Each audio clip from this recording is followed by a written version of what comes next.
Hello bachcho, let's read the question. Four rods of equal length L and each of mass M form a square as shown in figure. Moments of inertia about three axes 1, 2 and 3 are say I1, I2 and I3. Then match the following lists. So बच्चों given है हमें four rods, इसमें हर एक rod की length same है L और mass भी identical है M और given है हमें three axes. अब ये चारों रॉड्स मिलकर एक स्क्वायर बनाती हैं, तो हमें फाइंड करना है इस सिस्टम का moment of inertia about these three axis, जिसमें एंट्री ए में हमें बताना है moment of inertia about axis 1। तो बच्चों सबसे पहले रॉड्स की नेमिंग कर लेते हैं ए, बी, सी एंड डी। सो ये जो ए रॉड है वो एक्सिस 1 के साथ डिस्टेंस रखती है L/2। देन जो बी रॉड है वो उसमें जो एक्सिस 1 है हम देख सकते हैं वो एक ट्रांसवर्स एक्सिस है, वो सेंटर से निकल रहा है। देन जो सी रॉड है वो भी एक्सिस 1 के साथ परपेंडिकुलर डिस्टेंस मेंटेन करती है L/2 का। और जो डी रॉड है उसमें भी एक्सिस 1 उसके सेंटर से निकल रहा है, तो उसको हम मान सकते हैं कि वो क्या है, ट्रांसवर्स एक्सिस। तो जब हम I1 फाइंड करेंगे तो सबसे पहले जो moment of inertia of rod A plus rod B plus rod C plus rod D सबको ऐड कर देंगे। अब बच्चों हम देख सकते हैं बी और डी रॉड के लिए ये जो एक्सिस 1 है वो transverse axis passing through the centre है, तो इनके मोमेंट ऑफ इनर्शिया को हम ऐड कर देंगे, that is twice of ml²/12। अब बच्चों जब चेक करेंगे ए और सी के लिए तो इनके लिए भी मोमेंट ऑफ इनर्शिया सेम होगा, तो it will be twice of m multiplied by the perpendicular distance square.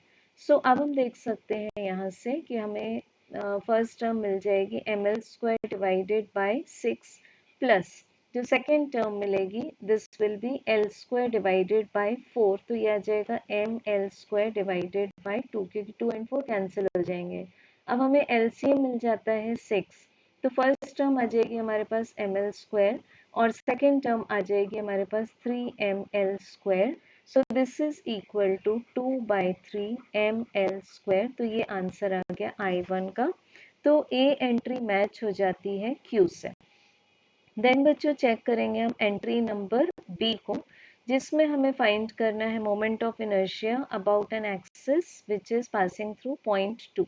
तो अगर हम रॉड ए के लिए चेक करें तो एक्सिस ऑफ रोटेशन इसकी लेंथ से कोइंसिडेंट है, तो चेक कर सकते हैं हम कि I A again plus I B plus I C plus I D.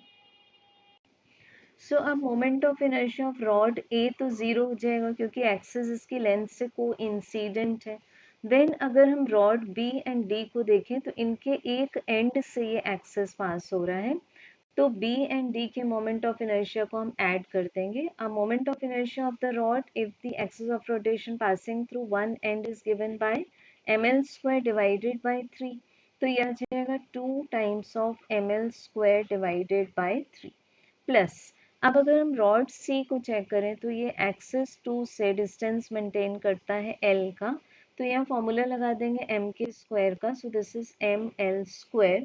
तो बच्चों ये आंसर आ जाएगा हमारे पास 5/3 ml², जो कि किसी भी ऑप्शन में प्रेजेंट नहीं है, तो बी एंट्री मैच हो जाएगी S से। अब बच्चों चेक करेंगे हम एंट्री नंबर सी को, जिसमें फाइंड करना है moment of inertia about the axis 3। तो इसमें हम देख सकते हैं कि इंडिविजुअल जो रॉड्स हैं, बिकॉज ये जो 3 एक्सिस है वो स्क्वायर का डायगोनल है, तो ईच एंगल कितना फॉर्म हो रहा है, यहाँ पर 45 डिग्री फॉर्म हो रहा है। तो हम चारों रॉड्स का जो मोमेंट ऑफ इनर्शिया है वो मान लेंगे कि वो एंड से पास हो रहा है एक्सिस, इसके अबाउट निकालना है मोमेंट ऑफ इनर्शिया।